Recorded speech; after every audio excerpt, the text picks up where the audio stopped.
Ndërkohë të shikues me mbrëma dhe mirë se erdhët në programin Studio e Hapur, unë jam Eni Vasili. Do ndalemi sot në analizën e kohës politike, po e quaj kohë politike sepse në këto kohë realisht po ndodhin shumë çka të cilat i kishim pritur, ose më saktë edhe pse i prisnim, nuk imagjinonim që do të shkonin deri këtu ku sot po i lexojmë qartazi. E them këtë pasi dita e sotme ka qenë, le të themi kështu, e shënuar nga lajmi rreth dorëheqjes kryebashkiakut Kavajës Elvis Roshi, një personazh i cili prej shumë kohësh është tashmë në dritën e akuzave politike, sidomos nga opozita për të kaluarën e tij. Një personazh i cili është marrë jo rrallëherë në mbrojtje nga kryeministri i Shqipërisë Edi Rama. Sot gjërat duket se janë ndryshe pas miratimit të ligjit të dekriminalizimit dhe me sa duket fillimit të aplikimit të tij, po duken rezultatet e para. Një pjesë mirë të emisionit do ta marrë pikërisht këtë temë, edhe pse nuk ishte parashikuar, është ngjarje e nxehtë e ditës së sotme. Çfarë ndodhi me Elvis Roshin, çfarë do të ndodhë me ata që e morën në mbrojtje, çfarë tregon ky rast, a është ai përfaqësues, do kemi të tjerë si ai, të cilët do të largohen me dorëheqje, me turp, pa turp etj. Çfarë do ndodhë, do ua prezantojmë me njerëz të ftuarit me të cilët do t'i ngrejmë këto pyetje dhe do mundohemi të japim përgjigje. Sigurisht nëse do të na ngelet kohë edhe me temat që kishim parashikuar për reformën drejtësi, ligjërimin politik të jetë të rënduar, gati skandaloz si partitë përdorin me njëri tjetrin, në pjesën e fundit ndoshta do kemi mundësi të diskutojmë. Me mua sot në studio është Mark Marku, mirëmbrëma, mirë se erdhët. Faleminderit që jeni me mua zoti Marku, Agrongjek Marka, mirëmbrëma, faleminderit. Dritan Hila, dritare.net, mirëmbrëma, faleminderit. Eduard Zaloshja, mirëmbrëma, faleminderit që jeni me mua të gjithë për të folur për këtë moment kaq të rëndësishëm. Megjithatë, për gjithë ata që ndoshta nuk kanë patur mundësi të ndjekin lajmet sot, në një material të shkurtër rreth dorëheqjes së Elvis Roshit, kryebashkiakut Kavajës.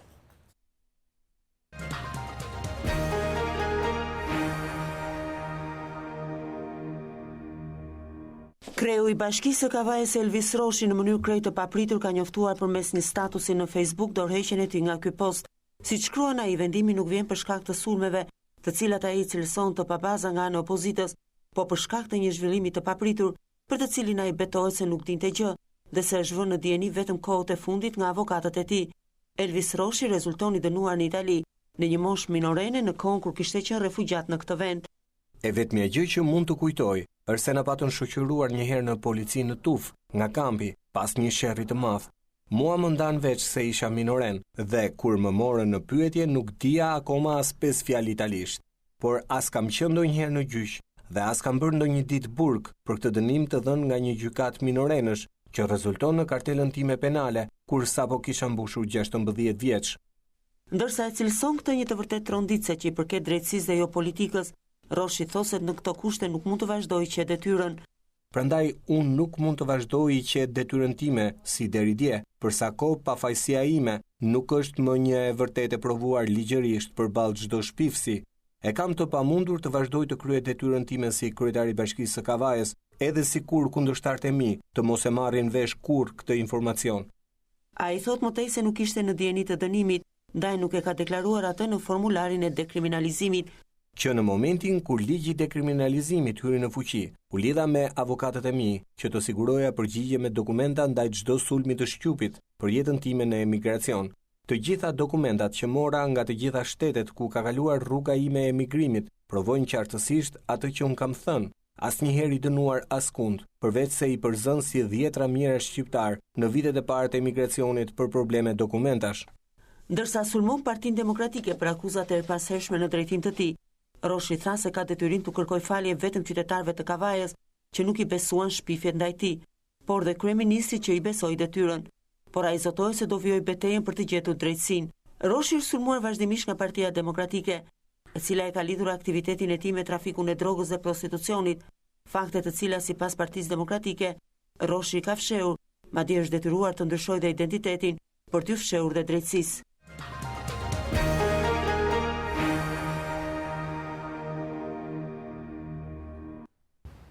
Më pas do të kemi mundësi të ndjekim edhe reagimet e kryeministrit, ish kryeministrit Berisha, kryetarit opozitës Basha, Erbyll Bashit, një person i cili ka drejtuar të proces rreth kësaj ngjarje të dorëheqjes së kryebashkiakut të Roshi. Zoti Marku, do doja opinionin tuaj të parë për këtë ngjarje. Ishte e pritshme për ju kjo gjë që do ndodhte, apo me faktin që Rama e ka marrë në mbrojtje dhe ka deklaruar që nuk ka asnjë të kaluar kriminale, duke si ishte zbehur dyshimi mbi të? Që do jetë dorëheqjen, nuk e di, sepse ai po të ketë farë përgjegjësi ose ai nuk do kishte kandidu, sepse gjithë ato që thotë që nuk e dija, si nuk e di njeriu kur ka përthunuar njëri ose kur është thirrë një herë në polici. Ne mbaj mend kur kemi ishte atëherë çështja e vizave kur kalonim në përkufi, edhe një fyrje e vogël që na bënin policët, që na trajtonin ne shqiptarëve kështu. Ne mbaj mend dhe komentojmë edhe sot, si mos mbaj mend njeriu një moment tillë, pra që thirret në polici, akuzohet për përdhunime, kështu që në këtë kuptim ajo është çështje përgjegjësie, mendoj që ai ka qenë i detyruar ta japë dorëheqjen, sepse normalisht janë zbulu, kanë ardhur të dhënat. Po problemi nuk është tek, unë nuk e shikoj problemin tek kjo kategori që duan të bënë kryetar bashkie, deputet, ku diun kryeminist, ta mundun të bënë edhe president, edhe kryetar. Ju po thoni që nuk shqetëson kategoria që një përdhunues do të bëhet përfaqësues i popullit? Absolutisht nuk më shqetëson fare, në kuptimin ambicet e atyre dhe objektivat e atyre është normale. Çdo trafikant në Shtetet Bashkuara të Amerikës ndoshta do ja kishte qejf të bësh president i Shtetit Bashkuar. Problemi është si arrin këta që të kandidojnë në listat e partive kryesore. Ky është problemi. Ky është rast, dihet, ambasada amerikane, me sa di unë, opozita ka akuzuar. Tazem opozita bën akuza etj dhe mund mos merren të gjitha si të vërteta. Por ky ka qenë tek lista siç flitesh, lista e njërit për personat për cilët ambasada amerikane i ka kërkuar Ramës se të mos i kandidojë në zgjedhjet lokale. Dhe Rama jo vetëm që e ka kandiduar, e ka mbrojtur, ka investuar gjithë, po themi, pushtetin e vet, gjithë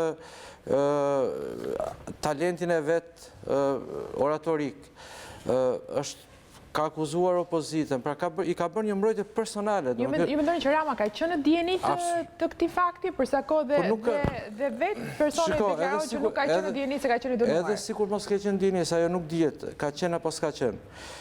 Problemi është që ne të gjithë e dimë që është investuar për këtë dhe për disa kryetar bashkisht tjera dhe për disa deputet që i kanë parlament që akuzohen. Dhe ka deklaruar publikisht që ta nuk kanë asnjë problem me drejtsinë. Dhe mendoj që ky është problemi më i madh, pra që kryeministri i vendit bëhet garant.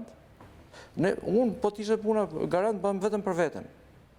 Them që unë garantoj që për veten time as nuk kam pas çështje penale etj, por unë s'mund të bëhem garant as për njerëz të mi të afërm nëse ata kanë qenë në Itali, sepse realisht nuk e di se çfarë ata bëjnë atje, nuk e di çfarë bëjnë nëse janë në Angli, nuk e di çfarë bëjnë nëse janë, ndërkohë që Rama është bërë garant në mënyrë sistematike për Elvis Roshin. Dhe problemi është pse është bërë garant. Por sot mund të themi që me deklaratën e tij sidoqoftë është distancuar. Ç'kuptim është distancuar? Çfarë vlerë ka distancimi sot? Jo vetë edhe sot e mbronte. Sot ishte distancuar. Thoshte që ne do të ta përdorte prap politikisht, thoshte që këto janë standardet tona etj, që ishte një turpi pa parë gjitha pikpamjet, sepse po të ishte për standarde e para një kategori saj natyre, për standardet demokratike ose për standardet politikani, një kategori si puna këtyre nuk duhet jenë aseroje një bashki normale. Dhe ti e mush parlamentin, bashkit, ku dion me këtë kategori, dhe thu që këto janë standardet tona. Standardet janë nëse do të kesh standardet, dërgoju qytetarëve të Kavajës një njeri minimumi që është normal, që ka një shkollë, një universitet, që ka një karrierë në një profesion caktuar, që ka një farë kredibiliteti tek qytetar. Çfarë kredibiliteti ka pas ky tek qytetar? Po të pyesësh qytetarët e Kavajës, këdo që të pyesësh. E kanë votuar. Markut, mos harrojmë që e kanë votuar dhe ai është aty me vot. Nuk është se domos kryetarët e bashkimeve kanë një votë drejt për drejt. Çështja e votës është pak shumë subjektive. Është e parë komplekse, nuk është subjektive fare. Që qytetarët të votojnë, të dinë që qytetarët dinë për këtë votojnë, duhet të kryesh kushtet elementare demokratike që të votojnë. Që do thotë, edhe të mos i detyrosh që t'u blejnë votën. që t'i shesin votat. Sepse kjo kategori normalisht po të vijen edhe me, edhe me kryetarin e OKB-s në një komunë X, në një zonë Shqipërisë, nuk fiton kryetari e OKB-s, po fiton ta.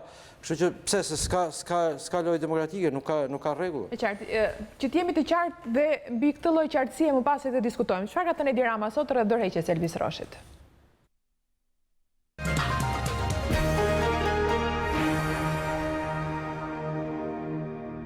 Në një reagim të tij me njëherë pas dorëheqjes nga posti i kryetarit të Bashkisë Kavaj Elvis Roshi, kryeministri Edi Rama deklaron se pushteti që ai drejton nuk futet kurrë mes drejtësisë. Në reagimin e tij Rama sqaron se kur zgjodhen Elvis Roshin si kandidat për Kavajën, u morën si për të gjithë dëshmitë e penalitetit, e cila thekson më tej kreu i qeverisë ka rezultuar e bardhë. Ndërsa lidhur me rikandidimin e tij, Rama sqaron se në rrugë operative janë sqaruar të gjitha akuzat e bëra ndaj dhe asgjë për çfarë është akuzuar nuk ka rezultuar e vërtet.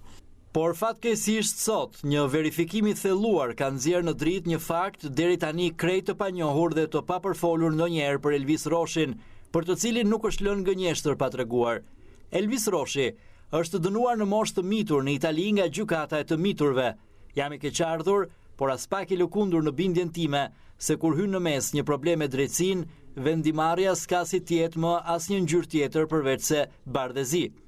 Në vijim, Rama komenton edhe ndërrimin e emrit për ish-kreun e Bashkisë së Kavajës nga Ervin në Elvis, ndërsa e argumenton atë me vështirësitë e hasura për çdo të ri që ka kaluar përmes dallgëve të larta të jetës në emigracion. Prandaj edhe nuk e kam fshehur për çmimin tim ndaj hipokrizisë ekstreme, të atyre që kanë shumë gjëra për të turpëruar apo fshehur nga jeta e tyre në politik dhe i turreshin kryetarit të Bashkisë së Kavajës me gjithë farë shpifjesh e akuzash.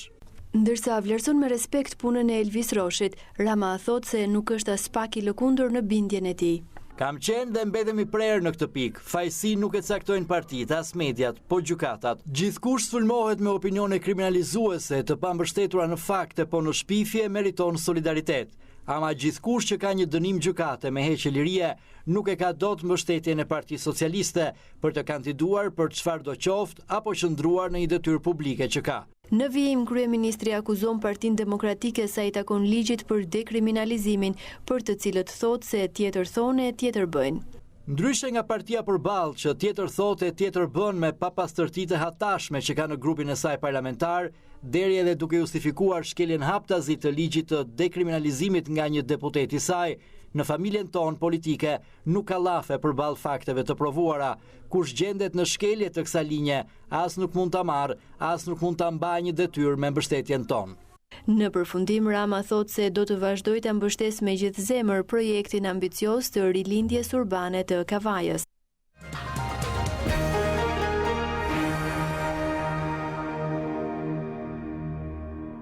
Kjo është deklarata e kryeministrit dhe dorëheqjes kryetarit të Bashkisë Kavajës. Hila, mund të themi që u distancua sot kryeministri apo jo? I vënë ndjeni tashmë të këtij dënimi. Atëherë, akti normal është të kërkoj falje. Se kryeministri e ka prezantuar, e ka mbrojtur, ka pasur gjithë informacionin e nevojshëm. Bilen e mbajmë mend se si e ka mbrojtur, ka thënë si shumë emigrant edhe ky ka vajtur, ka ndruar emrin, apo jo, i ka kërkuar miratimin turmës. Pra ka bërë atë mizaskenën të shqiptarëve që shkonin e ndronin emrat në Greqi, po kryeministri e ka ditur shumë mirë se për çfarë bëhet fjalë dhe po them edhe kaq që kryeministri ka dhe njohje të mira me të që e di tamam se çfarë ka bërë, që ka bërë përdhunim në grup. E ka ditur shumë mirë kryeministri. Është një kryeministri i vendit, nuk është kryetari i komunës Vermosh dhe nuk e di se çka bërë Elvis Roshi Kavajës. Ju keni informacion? E ka gjithë informacion, po e ka patjetër që e ka. Po bëni jam mendsim. Të shkon mendja aty që nuk e di kryeministri. Jo, po ta them. Jo, e di që çka me të. Është kryeministri i vendit, ka gjithë filtrat e nevojshëm, ka një parti të tërë aty që e di se çfarë bëhet në Kavaj. Ky person ka masakruar partinë e Kavajës dhe e ka mbushur me shokët e vet Partinë Socialiste të Kavajës dhe ka pasur informacionin qysh atëre. Dhe ky e di shumë mirë se çfarë janë këta njerëz, e di shumë mirë se çfarë prejardhje kanë, e di shumë mirë burimin e parave të tyre.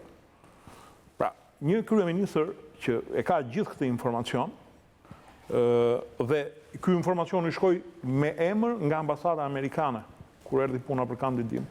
Dhe ky nuk e pranoi. Si shumë të tjerë, jo vetëm të. Askënd nuk ka pranuar Rama, të dyja partitë. Po flasim për këtë që ishte me emër, ky ishte me emër, që i ka shkuar.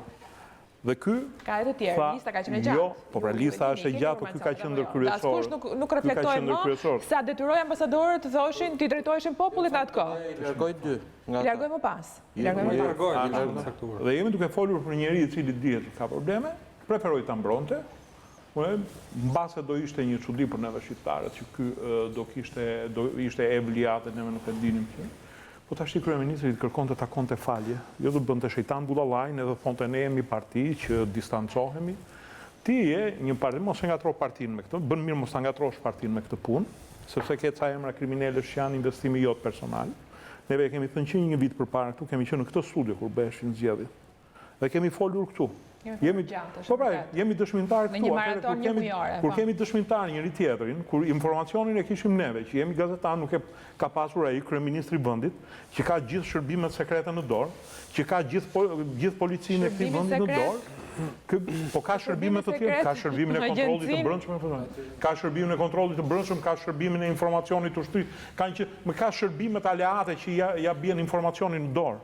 Janë me disa shërbime aleate këtu që kanë rezidencët të tyre, që kanë rrjetin informativ dhe i çojnë informacionin në dorë, qyse i ka fushat e drogës, kush janë mbron fushat e drogës, nga fillojnë fushat e drogës e ku mbarojnë, kush janë eksponentët e krimit, me se janë të lidhur këta eksponentë e krimit, me çfarë skafes i çojnë, çfarë linja shpërdorin.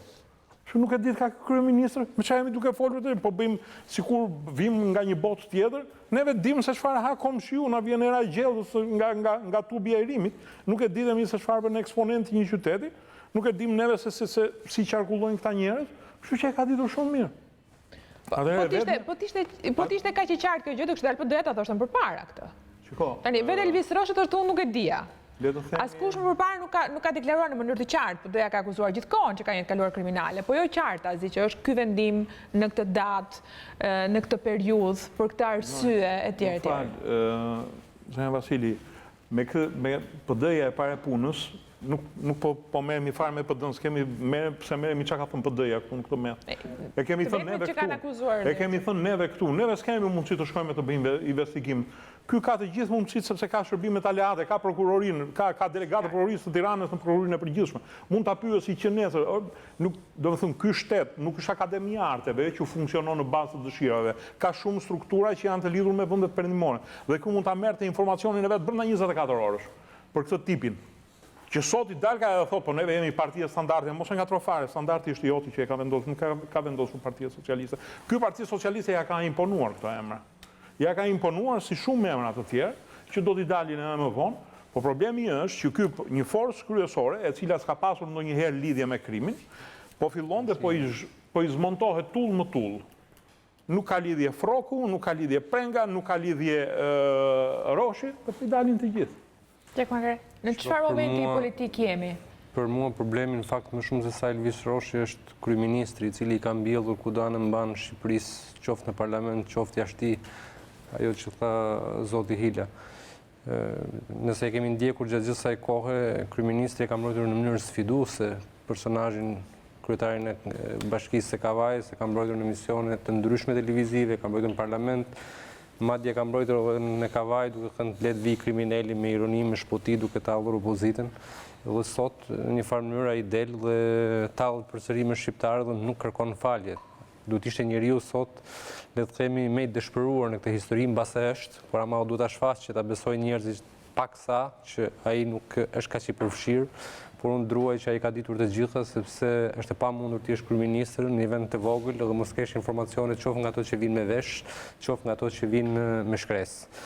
Një gjë që mua më ka shqetësuar sot më shumë mbi gjithë çka tregon që në çfarë hullije të keqe po hym dhe çfarë hipokrizie na rrethon është ajo që më kujton pak kur urzua busti i Enver Hoxhës dhe dolën vullnetarët e Hysni Milloshit në Shqipëri me buste duke festuar. Lajmi që do bëhej një miting në Kavaj për t'i dhënë mbështetje. Mendoj që kjo do ishte e tepërt, ishte fyse, ishte edhe poshtruese për opinionin publik, ishte pak a shumë një shpullë dytë që kryeministri u jepte në surrat shqiptarëve, unë bëj ç'të dua. Raportohet që ka patur një protest, po, në mbështetje. Nuk e di në ka patur pikërisht pra një protest, po kjo pse duhet? Një protest mbështetëse. Pse duhet për çfarë? Pse duhet një protest e tillë, për kishte element krenarie në këtë histori. Kjo tregon që tamam ajo që tha tani që aty është destrukturuar dhe partia, sepse po t'ishte një partia socialiste, po themi që është parti një nga dy partitë serioze në Shqipëri, normalisht antarët e partisë, jo antar partie duhet fyesh në momentin që një kryetar bashkie që imponohet strukturës, se është imponuar strukturës aty. Nuk ka qenë antari i Partisë Socialiste, nuk dihet ketë një kontribut. Ai është imponuar strukturës dhe në momentin që del një problem i tillë, struktura do duhet të irritohesh, pra nuk është struktura, është ai kontingjenti që nuk irritohet kryeministri i vendit kur ai kërcënon një deputet në Parlamentin e Shqipërisë, nuk ka asnjë reagim. Rri për 2 orë aty dhe nuk ndihet fare. Është gjë shumë e rëndë të kërcënohesh, ju keni qenë deputet dhe e dini, po kushdo të kërcënohet një vend, megjithëse një parlamentar drejt për drejt live me praninë e televizionit, mos tragoj kryeministri i vendit, mos jap asnjë shenjë solidariteti, mos jap asnjë mos i drillet qërpiku për të gjykuar negativisht personazhin në fjalë, është shumë e rëndë. Do të thënë problemi për mua nuk është thjesht personi në fjalë, që ne mund të flasim sado për të, problemi real i vendit është kryeministri. Dakor, po për detyrë të kronikës duhet themi që sidoqoftë Elvis Roshi nuk e pranon akuzën ose aktin më saktë, ai presuppozohet që jo vetëm që nuk ishte në dieni sipas tij, por edhe distancohet, duke thënë jo vetëm që nuk e dija, po nuk është edhe e vërtetë. Pra thotë që se mban mend, do thotë ai mund të ketë bërë edhe gjëra të tjera dhe nuk e mban mend, se nëse ai vërtet e ka këtë problem. Sot gjatë protestës përpara çfarë ka bërë gjëra të tjera që si mban mend, se ka njerëz që mund bëjnë vrasje ditën dhe të nesër është një lloj smundje që mos ulim nivelin me personazhin, nëse personazhi është banal. Është fenomeni e bukuria politike sot, sepse në fundit po, një personazh që thot mora dëftesën e penalitetit me 2 emra, që dihet që aty është dënuar me një emër, Elvis Ervin Roshi, pastaj ndron një emër që të marrësh një certifikat personalitetin, jemi duke folur për një personazh shumë banal. Problemi është në Tiranë që e mbështesin, në Tiranë që është filtra. Pse duhet kalonte ky njeri të kandidohej? Unë pa hajde po e them në 2011 nuk Partia Socialiste nuk kishte mekanizmin, nuk kishte ta filtronte. Në 2015 që i ketë gjithë pushtetet në përduar, që gjitha ja kërkojnë ambasadorët e vendeve aleate me fort që mos i kandidojnë sepse kishin informacion. Zalosha nuk ka folur ende, po? Unë fakt këtë fenomen do merr me këtë edhe se kam ndjekur dhe nuk kam shumë dieni për këtë punën e Kavajës me fjalë, por unë e shoh më tepër si një po korrim ato që është mbjellë në shumë vite. Dhe duhet i kthehem problemit, se problemi fillon ke betejat elektorale. Këta njerëz duhen për betejat elektorale. Aty është, si thua, kyçi i gjithë problemit. Ne kemi pas zgjedhje të lira dhe të ndershme në 92-shin, ose votim të lirë dhe të ndershëm në 92-shin dhe në 94-ën për referendumin. Mbas kësaj kohe, duke filluar nga 96 e tutje, zgjedhjet kanë qenë dhunshme, fillimisht ishte dhuna e pastër, e kupton? Erdhi puna me Kalashnikov e tjera, dhe pastaj mbas 97-s, kur pra 96-97 patëm zgjedhje dhunshme, duke filluar nga viti 2000, që nga zgjedhjet lokale të vitit 2000, në zgjedhjet shqiptare u fut paraja e pisët dhe njerëzit e fortë dhe njerëzit me të kaluar të dyshimt. Nuk mund vë dorën në zjarr se sa kriminal kanë qenë, po pakon kanë qenë me të kaluar dyshimt për opinionin publik. Dhe kjo garë ka ardhur duke u bërë më e fortë. Nuk mund të shpjegoj dot njeri për zgjedhjet e fundit lokale, që paktën janë para një viti, dhe i mbajmë mend shumë mirë, nuk mund të shpjegoj dot asnjëri shpenzimet e mëdha që ka bërë si Partia Socialiste dhe Partia Demokratike edhe Partia LSI-ja. pra 3 partit kryesore. Nuk mund spjegohen me parat që deklarojnë në KQZ, pra me donacionet dhe me kuotat antarësimit. Pra, fajnë e ka politika, mënyra se si është konceptuar politika sot. Unë shoh që kemi kemi 20 vjet po bën, pra pothuajse, mbas duke filluar që nga 96 tamam, që fillimisht u fut dhuna, pra duhet fituar me çdo kusht, dhe kur thuhet me çdo kusht mund përdorej vrasja, tjetra, dhe gradualisht nga ato format e dhunshme që pam në 96-97, kaluam tek format më të sofistikuara, por që duan shumë para. Nuk duan më thjesht njerëz që të vinë me Kalashnikov tek kutia votimit, e ta marrin votën me dhunë, po duan njerëz që të kenë fituar parat zoti e disësi, të financojnë partit, që ato të fitojnë. Dhe në ato zona ku e shohim që e kemi problemin të vështirë dhe nuk mund ta fitojmë dot kollaj zgjedhjet, pastaj fusim drejt për drejt nga financues këta njerëz, pra që mund të ishin, tani bën direkt kandidatët e partisë. Dakor, po tani vetëm një korrigjim. Dhe më fal ta mbaroj. Dhe tani gjërat janë hapur, ë? Se analiza duhet vi në ditët tona. Sot janë hapur gjitha. Ka ardhur ajo pikë që tani thjesht po vjelim ato, do në gjithë i thoshim këto, mos bëjmë sikur s'kemi qenë këtu. Gjithë thoshim, filani është njeriu që financon këtë parti, kështu e fitoi ky në Shijak, kështu e fitoi ky në Kavaj, kështu ndikoi ky në Lezhë, kështu ndikoi ky në Çorovod, etj. Dhe parat e parat pista pra. Dhe që duheshin politikës, kjo është ideja. Dhe ka ardhur një pikë, petet e lagrojit janë hapur. Një pikë pra për mendimin tim se unë duhet të jap fundin. Unë nuk shoh shpresë në këto 3 parti kryesore që janë këtu, për të mos folur për partit vogla që thjesht janë si xhola, po te këto 3 parti kryesore, unë nuk shoh aktualisht një të ardhme të mirë për të përmirësuar këtë problem. Nuk e shoh në këto 3 partit kryesore. Në dalë në një lëvizje re që siç ndodhi në Greqi, siç po ndodh në Francë, siç po ndodh në Gjermani etj. Që se tu është t'i japi fund këtij duopoli, triopoli shqiptar. Flasim në fund për këtë, mos e mbyllim që tani me parashikimet. Jo, vetëm diçka, vërtet që këtu nga 96 këtej kemi histori manipulimesh zgjedhjeve. Po, mendoj që kjo forma fundit 96 ka qenë e dukshme në kuptimin shumë, pastaj edhe tjerët kanë qenë me... Po, unë mendoj që kjo nuk është formë fare sofistikuar, kjo është forma më brutale e manipulimit zgjedhjeve që po përdor Rama të paktën me kontingjentin e kriminal. Është pak a shumë si situata në Siqili me mafian. Pra nëse ti fut grupet kriminale, mafioze, parat e kontrabandës, sepse këta nuk është se japin vetëm para. Ta dhe kërcënojnë njerëzit që të mos shkojnë në kutit e votimit. Praktikisht, kjo është mënyra më e dhunshme për shkatërru zgjedhjet. Ne dim nuk është fare se fare nuk lejojnë 97-ën mark tani, mos krahasoj, 97-ën nuk shkonte poshtë kumbin, orë nuk shkonte fizikisht. Nuk kandidatët. Po mirë, 97-ën ishin vite me vonë. 97-ën e para 97-ën s'ka fund. 97-ën ishin. Nëse quan zgjedhjet 97-ën, zgjedhje do.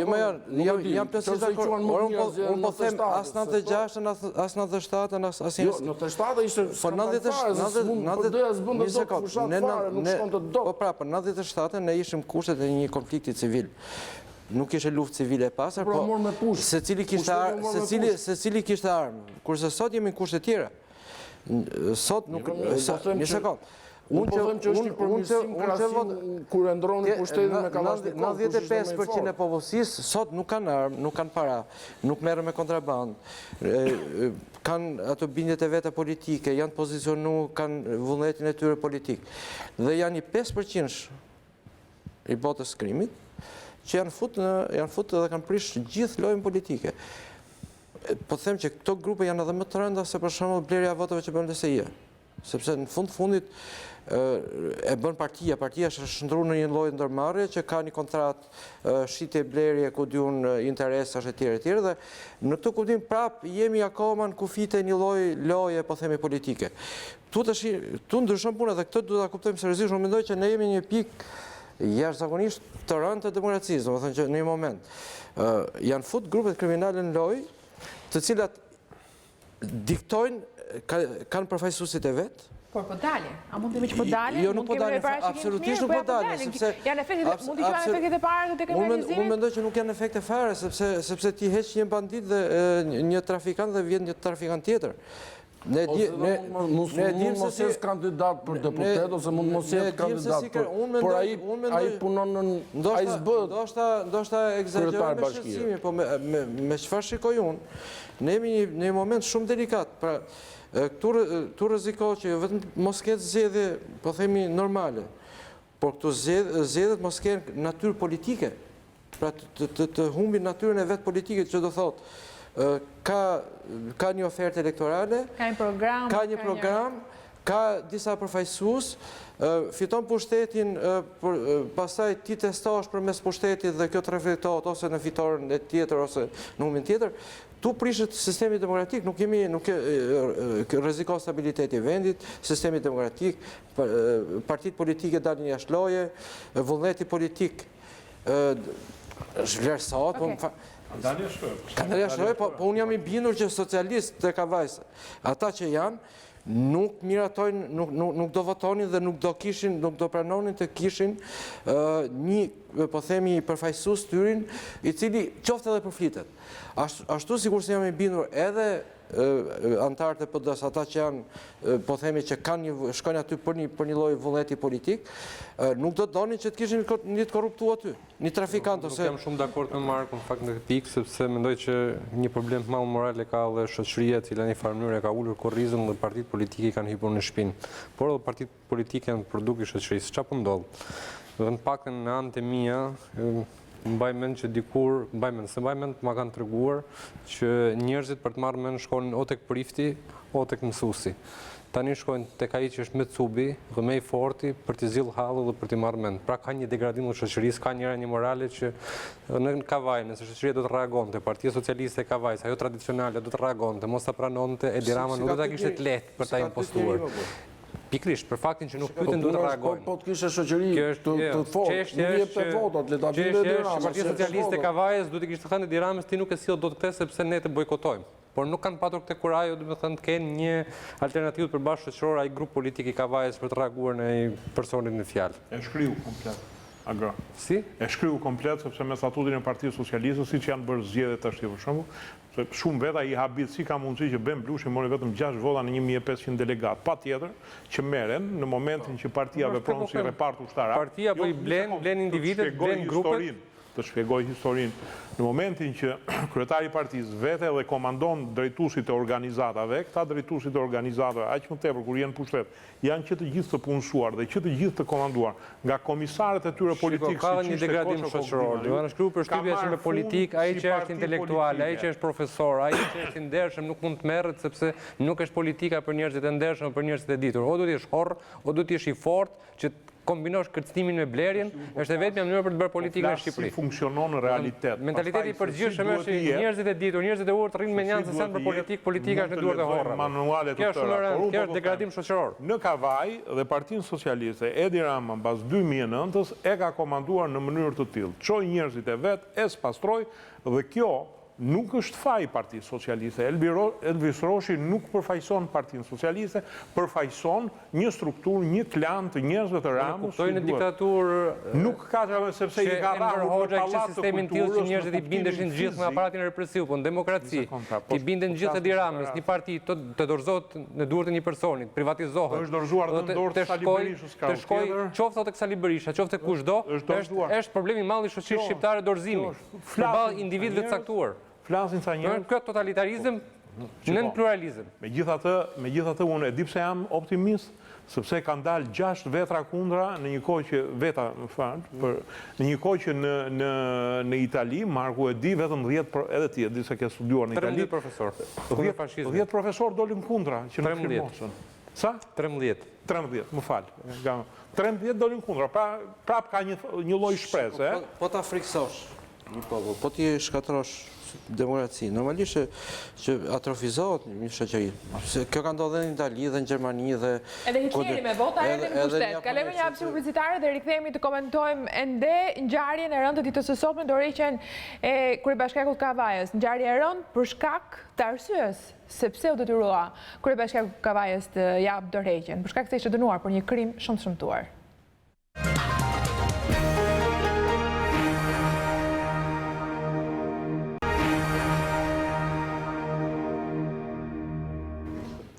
Rikthehemi, jemi në transmetim të drejt për drejt, nderuar teleshikues, kemi folur në pjesën e parë të studios hapur pikërisht për lajmin e ditës së sotme, dorëheqjen e Kryebashkiakut Kavajës Elvis Roshi, një dorëheqje që është anoncuar prej vetë tij me anë të një deklarate ku ka bërë publike faktin që sot ka marrë në dieni pikërisht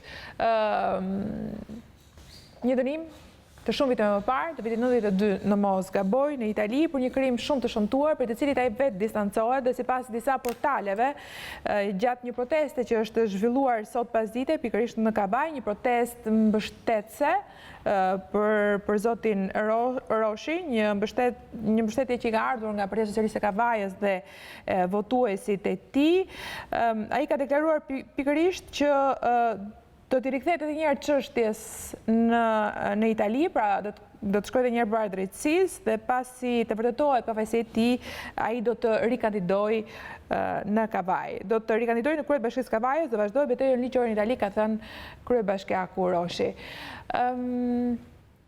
Përpara se të vazhdoja me Zaloshnjën, doja të ndiqni me reagimet që ka patur kampi tjetër, kampi opozitar, të cilët prej shumë kohësh tashmë denoncojnë Elvis Roshin apo emra të tjerë të mazhorancës, kryebashkiak apo dhe deputet për një të kaluar të dyshimt. Çfarë ka thënë sot Basha, Berisha, Erbil Bashi, Paloka rreth kësaj çështjeje?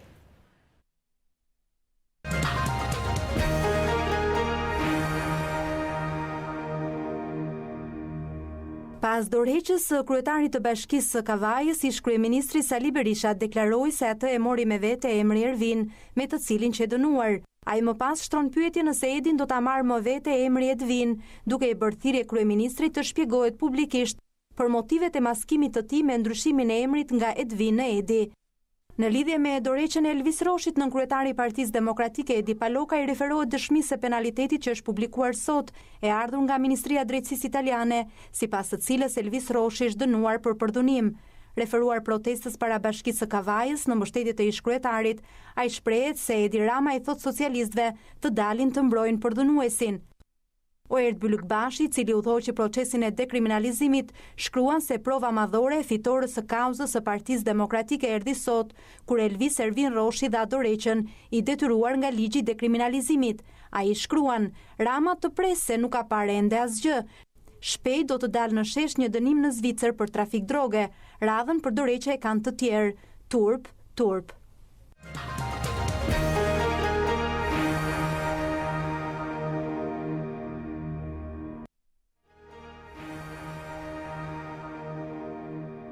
që Edi Rama e ka ditur, si sot një vit më parë, e ka ditur se Elvis Roshi ka dënim në Zvicër për drogë, i është kërkuar mos ta kandidojë, sepse do të poshtronte popullin e tij duke kandiduar një dënuar për drogë dhe zgjodhi ta kandidonte. Sot zgjodhi të rinte prapë në krah, sot zgjodhi të gënjente përsëri shqiptarët. Duke ju thënë se vetëm një dënim që paska dhe që i paska ngjetur është ky në Itali. Elvis Roshi është prova e parë që ligji funksionon. Me shprehjen më të dashur të tij, s'ka parë asgjë akoma. Ligji do të vazhdojë të nxjerrë në pa krimin më të madh që ka firmën dhe vullin e Edi Ramës. Kërkimin me zor dhe gradimin me zor të kriminalëve në administratën publike, në parlament dhe në bashkitë e vendit. Por problemi nuk zgjidhet me largimin e Roshit.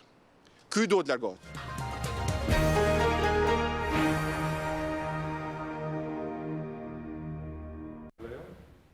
Problemi nuk zgjidhet me largimin e Roshit, thot Basha. Në fakt, unë duhet t'ja di për nder, unë edhe populli shqiptar, po unë paktën kështu e kam kuptuar, që ka pasur një trysi të fortë nga ambasadat e UE këtu në Tiranë, dhe kuptohet këtë trysnia ishte pikërisht për të pastruar pra politikën nga njerëzit që kanë rekorde kriminale në vendet e tyre, dhe opozita kuptohet e mori këtë çështje, këtë kauzë dhe u kthye në një ligj të dekriminalizimit që është quajtur. Kundërt është e vërtet. Opozita e filloi dhe ambasadorët e mbështetën. Ky është opinioni im që rrënjët e ka... Po diskutojmë. E qartë. Rrënjët pra janë tek trysnia që shtetet ndërkombëtare, shtetet e fuqishme, qendrat e rëndësishme diplomatike, që nga momenti që mor një vendim i rëndësishëm që të synohet zgjerimi i Bashkimit Evropian në Ballkanin Perëndimor pas krijimit të tensioneve midis Rusisë dhe Europës dhe Shtetet Bashkuara nga ana tjetër. Pra, ky presion, qoftë i jashtëm dhe tani që kemi dhe opozitën që vazhdimisht akuzon, nxjerr dokumente të vjetra në fakt, po që tani po bëhen ditura, do ketë efekt në faktin që në zgjedhjet e ardhshme për shkak nuk do ketë më, ndoshta shpresoj të paktën, nuk do ketë më personazhe të cilët shumë shpejt mund t'ju dali që kanë qenë dënuar për X ose për atë. Nuk mjafton, thot Basha, largimi. Qëndrojmë te kjo deklaratë e cila me sa duket lë të kuptoj që dorëheqjet e tjera do kemi, pastrimet e tjera do kemi, po? Dhe më pas flasim edhe për prognozat. Unë jam pjesërisht dakord me ato që tha Zaloshnja, por me njëherë nëse mbani mend pas 2013 u fol për përfshirjet krimit politik, po gjithë secili prej nesh atëherë mori me rezervë, sepse menduam që Partia Demokratike është në shokun e humbjes dhe do gjej një alibi për humbjen dhe menduam që kjo është një alibi, ndoshta duke ditë që në Shqipëri janë përdorur her pas here kriminalet, duke pak kështu si retorik. Por kjo ka kronologjinë e vet, unë mbaj mend pastaj që mos gabohem ka qenë Zonja Topalli që ka ngritur për herë të parë një problem në foltorin e parlamentit për një deputet caktuar, dhe që u kërcënua nga deputeti në fjalë me një SMS dhe pat një gjuruldi mediatike në atë kohë, por ngjarja kaloi. Dhe pastaj mendoj që para zgjedhjeve, disa muaj para zgjedhjeve, Basha e ka ngritur me forcë, dhe ndoshta ka qenë një nga tezat kryesore, kam përshtypjen të opozitës shqiptare dekriminalizimi, ndoshta edhe tezat i më suksesshme politike në këto 3 vjet, por rrezikon diçka në këtë moment. Nëse Basha nuk i rri parimit, sepse kjo është një çështje e thellë parimore etike e pastrimit politike shqiptare, rrezikon të bëj bumerang, sepse i bie që e ka përdorur me 2 standarde këtë vetëm për kundërshtarin politik. Prandaj nëse ai ka të tillë në partinë e vet, qoftë në parlament, qoftë po, për Partinë Demokratike, sepse kjo është një çështje parimore, kjo nuk është çështje numrash. Po ta reduktosh në çështje numrash, për mua është ta banalizosh këtë çështje që është ndoshta edhe gangrena më e madhe politike shqiptare, krimi dhe korrupsioni së bashku. Ndaj mendoj që opozita, zoti Basha, nëse ka të tillë në për Shqipëri, me rekorde kriminale, duhet të jetë ai i pari që të dalë para shqiptarëve të deklarojë atyre, të kërkojë atyre dorëheqjen dhe largimin nga posti. Janë edhe 19 këshilltar bashkiak që janë larguar pasi kanë rezultuar me dënime në gjykata. Nëse kanë dënime duhet largohen, por mendoj ky bashkiak nëse ka ose parlamentar që kanë probleme me ligjin e drejtësisë, Basha duhet i rri parimit deri në fund, sepse i vetmi aleat që mund të ketë në këtë betejë të cilën ai ka fituar nga pikpamja parimore, dhe mendoj që ka fituar shoqëria, aq sa mund të funksionojë ligji i dekriminalizimit, ndoshta me efekte psikologjike që do ketë për zgjedhjet e tjera më shumë se sa për këtë parlament që është sot në veprim. Ju i keni parë listat vet, ju mendoni se do ketë tjerë, keni informacione, na tregoni një gjë më interesante. Kemi i sinqert, nuk i kam hyrë vetëm këto që kanë dalë në media, nuk është se i kam parë. Kam disa qytetarë që shkruajnë, edhe po i lexoj në faqen tonë Facebookut e Eni Vasili Studio e hapur, po lexoj kështu siç janë. Pa filter? Pa filter, po, pa filter. Atëhere, Gëzim Murati, po dënojnë vetëm Elvis Roshi, na thua se vetëm ky na qen ka e keqja e vetëm ky qen ka i keqi. Harrojnë se nga djatha është për të vënë kujën, fillon nga Berisha, Basha Ristani, Noka dhe shumë të tjerë, me vepra të rënda kriminale. Prandaj, mos na tregoni pralla, e kanë me ne gjithë. Arjan Halila, jeni të lutem transmetoj këtë koment, të ftuarit shprehen emër të qytetarëve të Kavajës, sikur jetojnë në Kavaj. Pse nuk flasin për ndryshimin rrënjësor që i ka bërë qytetit Kavajës zoti Roshi? Unë si qytetar i thjesht patese partie taksa paguesi rregullt, kjo më intereson, puna madhështore që ka bërë dhe kjo është për të vlerësuar. Të lutem mjaft folët në emër të qytetarit Kavajës për interesa partijake. Po ky flet në emër qytetarëve të Jena Kavajës, lodh ka si ndonjë popull mandat? me këtë refren. Thash pa filtra, dhe pastaj le ti komentojmë. Ka një mos të ulim nivelin të shti? Ky flet si Le të komentojmë, tani po, dakor, jemi këtu për komente. Ne s'po flasim në emër qytetarëve të Kavajës, ne flasim në emër të parimit. Këtu janë të gjithë për dorëheqjes, të parë që duan të dorëhiqet, thot Bregu, janë të gjithë politikanët, po kështu edhe shumë të tjerë. Këto janë komente që po vinë, vazhdoni na shkruani në faqen tonë Facebook-u Teni Vasili Studio e Hapur, nëse keni çfarë lloj informacioni për këdo apo çdo koment dhe pyetje edhe për të ftuarit. Hila, mendon që do pasohet nga dorëheqjet e tjera që profile të tilla të njerëzve kaq problematik janë në krye të bashkive ose edhe brenda sallës parlamentit apo qoftë edhe në administratën e lartë, se nuk e dim se nga kush drejtohemi dhe në administratën e lartë. Jo, neve duhet ta fillojmë që nga mandati fundit i PD-s, sepse degradimi i sistemit politik erdhi që në mandatin e fundit të PD-s. Bile mund të them që lojën e hapi Fatos Nanoja me inkuadrimin e të fortëve në zgjedhjet e 2005, duke parë një rënje të moralit të qeverisjes së tij, mendoj që ta kompensonte me disa të fortë. Me sa duket nuk i përdori mirë, se humbi në 2005. Nëse, ishte një tjetër, ishin shumë faktorë brenda, sepse ishte çarja e madhe e Metës që nuk e kompensonte dot me të fortë. Të fortë të gënjen mendja se t'japin gjë. Por gjithsesi kur jenë në delirin e pushtetit mendon që edhe këta mund të japin. Pastaj mos harrojmë që ne patëm në periudhën e fundit të qeverisjes së PD-s patëm një vrasje komisaresh që po binin policia, po binin si zogj pule dhe Froku, i cili ishte faktikisht në radhët e shumicës, ishte një kontingjent i cili ishte i lidhur me PD-n.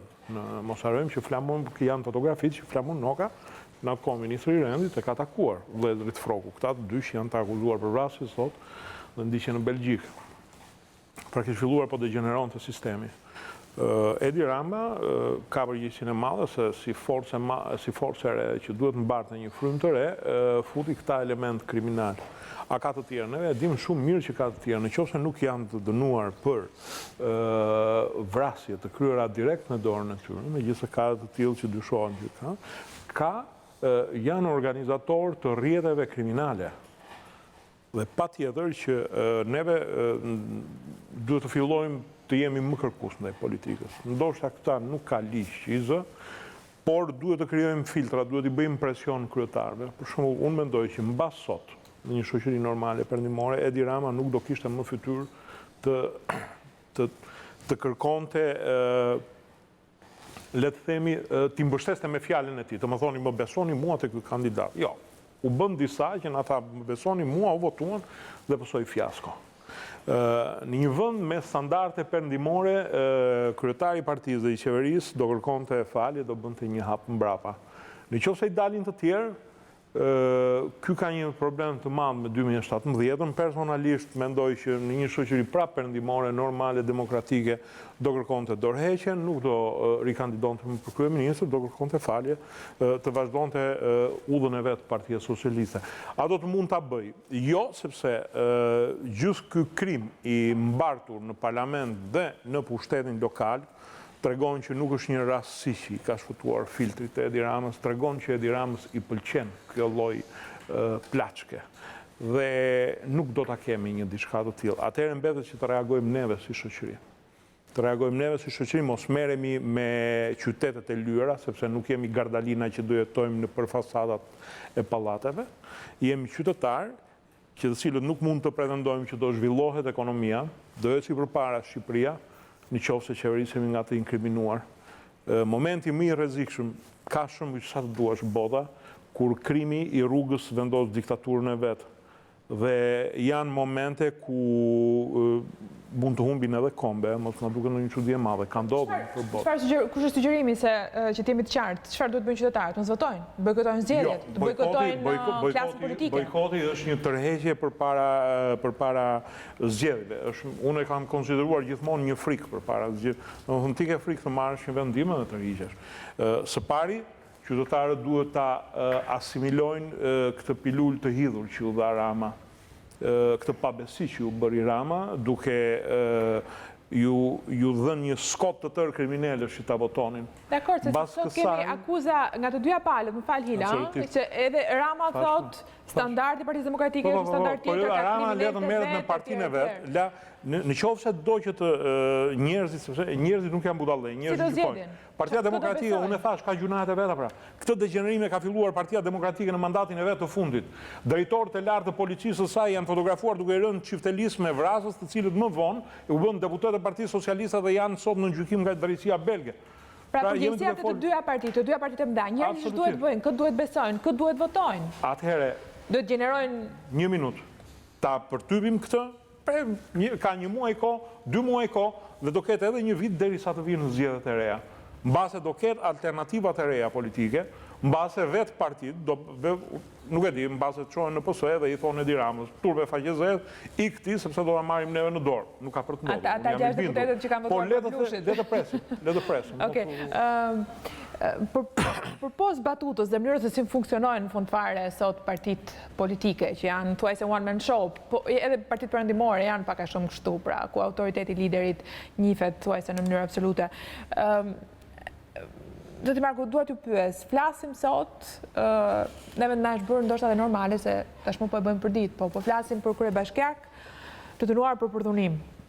Unë nuk dija kam më keq se kaq dhe si femër ndjem edhe thirrur në kauzë për të dënuar edhe për të licencuar në mënyrë të skajshme.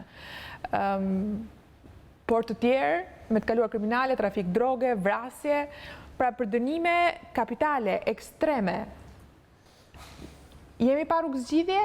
Dhe kjo është politika, e tërë politika, e majtë, e djatë, e qëndrës se përfshirë. Shiko, asnjë vend nuk është pa rrugë zgjidhje, do problemi është sa janë të aftë, sa është aftë një elit politik ose disa aktor politik që të marrin përsipër përgjegjësinë për të shmangur vendin nga katastrofa, nuk është, unë mendoj se nuk ka zgjidhje, problemi është se partitë politike janë atrofizuar, është e vërtet, kanë humbur logjikën politike të brendshme.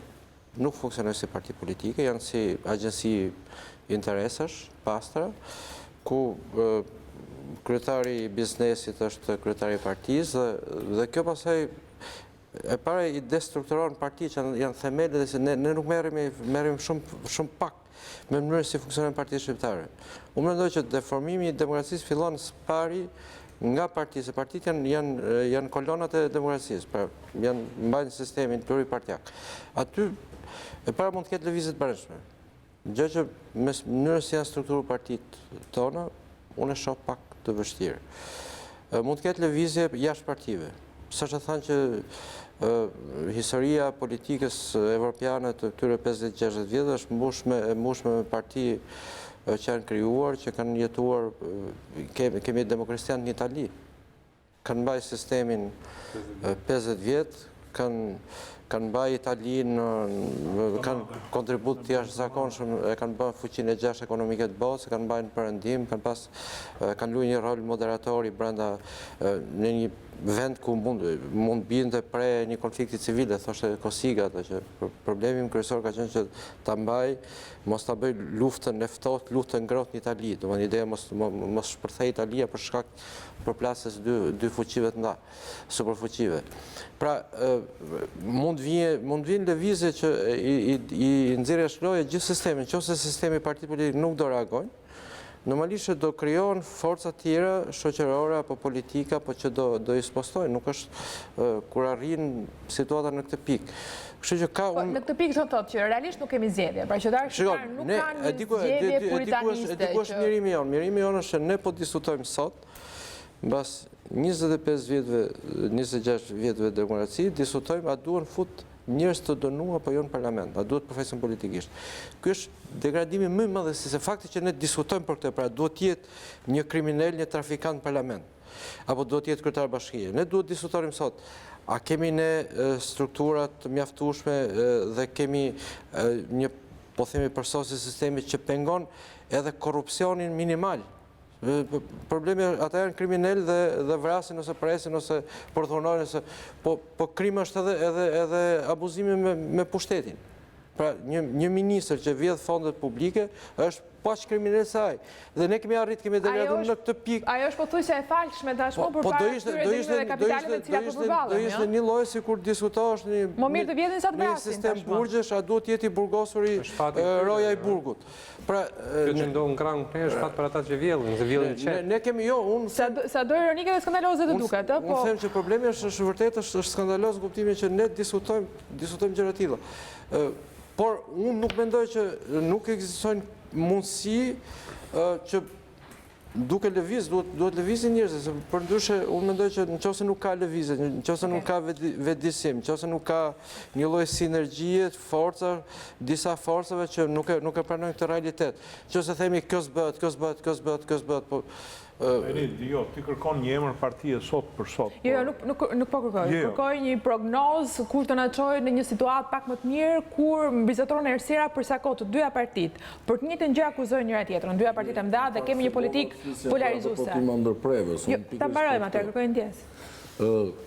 Në fakt, unë në këtë vit që ka ngelur, nuk shoh në horizont në një forcë politike të re që do jetë aftë se tu është ta shkundi këtë sistem tripolar që është bërë tani. Nuk e shoh, por një gjë e mirë nga gjithë kjo furtunë, që po është në fillimet e saj, në fakt, se do kemi besoj dhe të tjera, do bëj që në zgjedhjet e ardhshme paktën partitë do jenë më të kujdesshme në lidhje me emrat të cilat do kandidojnë, paktën. Kjo nuk do të thotë se do zgjidhë problemin, sepse njerëzit me të kaluar kriminale ose me lidhje kriminale e tjera, mund mos jenë kandidat, por mund të jenë njerëzit mbas kandidatë dhe kandidatë mund të jenë thjesht kuklat që ata i lëvizin. Pra nuk është zgjidhje problemit, po të paktën do ndodhi kjo gjë. Ndërsa gjëja që shpresoj mbas zgjedhjeve, pra para zgjedhjeve unë më thënë drejt nuk kam në shpresë që do ndodhi, pa pritur pa kujtuar njerëzit do revoltohen kaq shumë dhe do krijohet një lëvizje e re politike e cila s'ka asnjë të kaluar politike. Se po patët kaluar politike ose... Si, po ndodhë në Europë, po të analizojmë zhvillimet europiane, nuk besoj të ndodhë. Kjo është opinioni im. Për këtë vit nuk ka. Por shpresat i kam shumë në bas zgjedhjeve. Dhe arsyeja është sepse mendoj që pas zgjedhjeve do zbatohet reforma në drejtësi. Dhe pavarësisht këtyre lojrave që bëjnë njëra me tjetrën forcat politike, jo të jem unë pushtet kur të filloj zbatimi i reformës, jo të jesh tim pushtet, unë mendoj se partnerët tanë ndërkombëtar janë shumë serioz në lidhje me disa element kryesor të asaj reforme që kanë bëjnë me seleksionimin e gjykatësve, pra që t'jenë ndërkombëtarët, pra konsulentë ndërkombëtar. Çfarë reformë flasim kur kryeministri çfarë elementesh për zgjedhjen për Shqipëri, si mund bëj reformë? Ky është problemi. Dhe ajo që po them unë është ku ka tagër moral me bërë reformë me një kryeministër i tillë. Jo ti të zgjedhësh njerëzit, jo unë të zgjedh njerëzit, në fakt përzgjedhja e asaj njësisë hetimore dhe përzgjedhja e prokurorisë speciale që do merret pikërisht me krimin e organizuar, pra me kriminalë. Bëhet njerë, se nuk po bëhet, dhe reforma në drejtësi është në rrezik. Është në rrezik total. Vetëm se është pak zgjidhje si në përfilm. O Eni, shiko. Ne kemi gjë konkrete që kanë ndodhur. Ata duhet të kalojnë një hapësirë publicitare. Më lajmëron regjia që kemi gati për transmetimin edhe deklaratën e Roshit në protestën mbështetëse përpara bashkisë, nga punonësit e bashkisë dhe mbështetësit e tij. Kalojmë një hapësirë shumë të shkurtër publicitare, rikthehemi më njëherë me këtë deklaratë Elvis Roshit, mbajtur pak minuta më parë, edhe një orë më parë, diçka më shumë, përpara kësaj proteste mbështetëse që është bërë sot pas dorëheqjes së tij pikërisht nga vaji, dhe rikthehemi ta komentojmë në studio.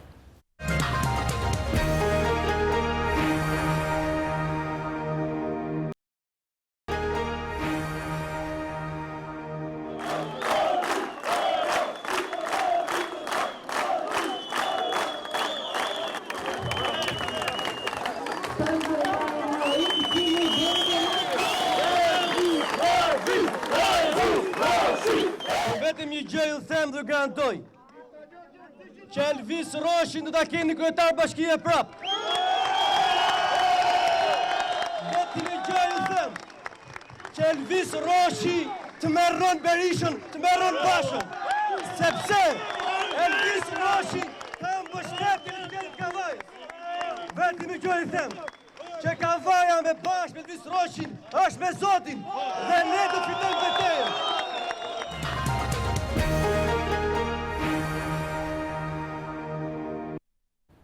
Gjekmarka po më kërkoj fjala.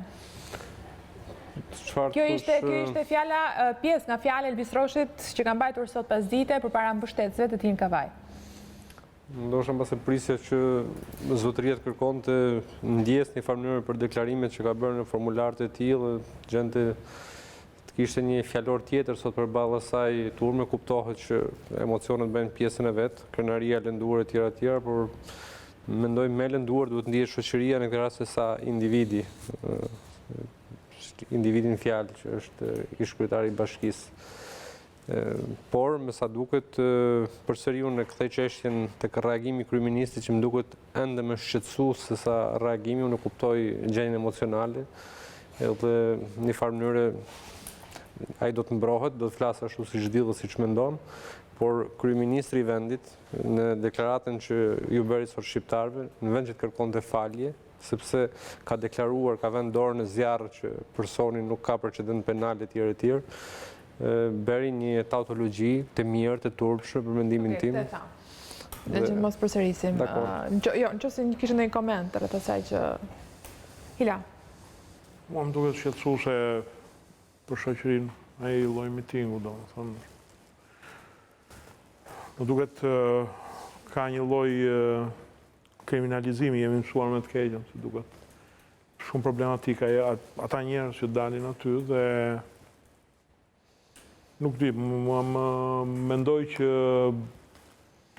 kemi filluar po mësohemi me të keqen, ndërsa kërcënimi i zotërisë në fjalë që do më keni prap kryetar bashkie një kohë që është i akuzuar në disa vende, në disa zoti mos e dhënd. Si e shikoni si kërcënim? Mund të ishte një premtim, për shembull, se varet si... Varet. Ai thot do t'i drejtojmë drejtësisë italiane edhe një herë, me idenë që do dali pafajshëm. Po do ketë punë. Edhe pse ky është vendim apeli, në fakt ka mundësi t'i drejtohet sërish? Është dikush që më shkruan që është një vendim apeli, është apeluar. Nuk po merremi me çështje e drejtësisë italiane, se personalisht kam një rast kur kam qenë konsul në Bari, shkova në burgun e Leçës, ku ishte një kontrabandist, një trafikant, skafist, në saktë që jemi mësuar të quajmë neve, kishte bërë kërkesë se e kishin dënuar në mungesë. Dhe një ditë e bukur, ai ishte kthyer në i ligjshëm, me anije sa kishin zbritur, ishte kapiten anije të rregullt, kishin hedhur hekurat. Dhe tha, më kanë dënuar, tha për një diçka tha që unë se kam bërë. Thash që t'i hymë procedurave ligjore, ma thuaj që tani, e ke bërë apo se ke bërë? Por që e kam bërë, tha po këta s'din gjë. Shi, duke folur, drejtësia italiane nuk është drejtësia shqiptare që gabon, që aq më tepër nuk mendoj që për të dënuar, për sa shqiptar që janë marrë me trafiqe pas ka pasur një qëllim. Okej, mund të jetë një moment i caktuar. Kjo si protestë, nuk është protestë haxhishamiliste në fakt. Po, kjo është protesta shumë e rëndë. Është një protestë anti-shtet, është një protestë anti-ligj, është një protestë kundër etikës shoqërore. Unë do të uroja, do të dëshiroja që zotëria dilte i pafajshëm, por zotëria ka patur problemet që ka deklaruar që s'mbaj mend, që jam dënuar etj. Mund njeriu mos mbaj mend, do të gjëra të tilla. Kështu që ka pikpyetje të mëdha. Mund ta mbyllte shumë kollaj siç ja mbylli Beqir Zeqos në Fier, siç ja mbylli Shpëtim Gjikës në Vlorë, siç ja mbylli Flamur Bimes në Gjiro 4, që i tha Adriat Glas, hapim një çik procesin këtyre dhe ta shohim pastaj do dalin kandidat. Pra, kryeministri ka treguar që ditë i bëj këto punë kur është puna për interesat e vet, dita përdor mekanizmin e shtetit. Fakt ky është problemi se eni na spostoi këtë që folëm. Fakt ky është problemi kryesor, marrëdhënia që kryeministri mund ta merrte në telefon, nëse është kaq realisht i shqetësuar dhe realisht pas ka një pasërti morale, mund ta merrte në telefon. Rama e kishte strategji të fitonte bastionet e Partisë Demokratike, kam përshtypjen me njerëz që mund të kishin një kontingjent caktuar parash dhe njerëz të tjerë që i mbështesnin. Mumi qëndrimit në krahas është sepse normalisht kur dikush është i akuzuar mund të ketë edhe drejt, pra nuk përshtohet që edhe edhe akuzat ndaj tij, edhe gjitha mund të jenë pa drejtë. Po fakti është që akuzat kanë ardhur në mënyrë, po themi, të vazhdueshme, kanë ardhur jo vetëm nga kundërshtarët e vet politik, por kanë ardhur edhe nga trupa diplomatike, nga shërbimet e tjerë. Dhe Pra ka një lloj minimumi ai nuk ka tregu se çfarë ka pas atje. Sepse është normale që edhe nëse ka bërë një kudion përdhunima, njeriu nuk dënohet për jetë. Tregon shoqërisë se kam bërë këtë, në këtë moshë kam pas këto probleme dhe ju më gjykoni, duhet meritoj unë të jem kryetari i bashkisë apo jo, duhet votohem apo jo. Pra, ideja dënimit përjetshëm nuk ekziston as në konceptin e, po themi, juridik, perëndimor. Dënosh për atë që bën dhe pastaj ti ke një kohë rehabilitimi dhe mund të votosh. Problemi është ai minimumi duhet thotë që u kërkoj falje që unë kam kriju këto probleme dhe që kam komprometu votën tuaj për mu. Unë do të jap dorëheqjen ose s'do jap dorëheqjen, por do kërkoj hetim, siç ndodh në gjithë botën. Unë ja besoj këtë çështje drejtësisë, kam besim te drejtësia, le ta vendosë ajo kam apo s'kam faj dhe pastaj nëse unë s'kam faj, akuzuesi do konsideron shpifës, nëse unë kam faj, ata do konsiderojnë. Nëse ndjej pa fajshëm personi mund të rritet në detyrë, mos mund të jepte dorëheqje dhe mund të hynte një procesi drejtësie, qoftë në Shqipëri, qoftë në Itali, në pritje. Nëse ndjej i sigurt për të, mund ta përballonte presionin politik që kishte për rreth. Është shumë arrogante, do në kuptimin që me të njëjtën arrogancë është vendosur, është kandiduar dhe ka fituar postin e kryetarit bashkisë, me të njëjtën arrogancë ai sillet edhe mbasi ka marrë goditjen, është një ata komentuesit në Facebook që thonë që ke mbledhur gjithë njerëzit në studio sot që po flasin, po kritikojnë Ramën, po kritikojnë pushtetin.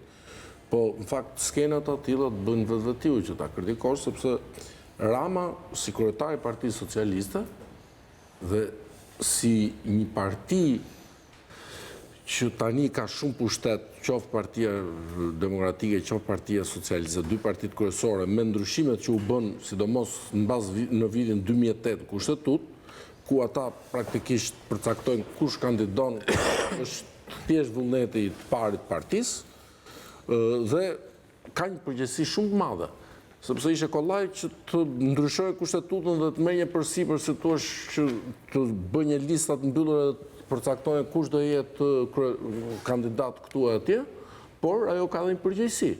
Është më e kollajshëm për një lider që t'i zgjedhë vetë njerëzit që do, kush do kandidojnë Kavaj, kush do kandidojnë Lesh, kush do kandidojnë në Kurvelesh, por ajo ka dhe përgjegjësi me vete. Pra, Roshi, për arsye të tia dhe njerëzit që mbështesin ato, bën këtë manifestim për ta përkrarë ata, për ta mbështetur ato. Por, përgjegjësia kryesore është mbi Edi Ramën, sepse ky ishte njeriu që e kandidoi. Pra, dihet shumë qartë që ai ishte njeriu që e ka kandiduar, një njeri është njeriu që e ka mbrojtur në mënyrë të vazhduar. Pra, sa herë që ka pasur akuza ndaj Roshit, pak në flasim për anë pjesën publike, se brenda mund të këtë pas, se që tha dhe Ila dhe nga diplomat perëndimor, mund të këtë pas trysni konkrete me emër konkret, po unë ato nuk e di, po ke pjesa publike e dim. Pra, në një moment të tillë, kur ky njeri nuk është se ka shkelur një ligj italian para kur ishte i ri. Ky ka shkelur ligjin shqiptar sot, sepse ka shkelur ligjin e kriminalizimit. Në momentin, pra, pavarësisht se si dhe qysh është historia e shkuar e tij, ka qenë çun i ri, 16 vjeç, 13 vjeç, jo, ta them unë, sepse dhe ti nuk mund ta gjykosh sot a ka bërë këtë krim apo s'ka bërë këtë krim, sepse jemi akoma në nivelin e... Jo, është me vendim gjykate, nuk po e gozojmë ne, as kush ka ne, është me vendim gjykate kjo gjë. Jo, unë po them që ajo është një gjë, me vendim gjykate ka ndodhur një diçka që ka ndodhur para asaj kohë dhe ai pretendon që thotë unë do shkoj, do e nxjerr të vërtetën. Kjo është, pra, do të shumë kohë të kuptojmë nëse ai me vërtet pas drejt apo s'ka. Kurse këtë e dim sot, nuk kam nevojë të shkoj as në gjykatën e apelit, as në gjykatën superiore italiane. Ne e dim sot.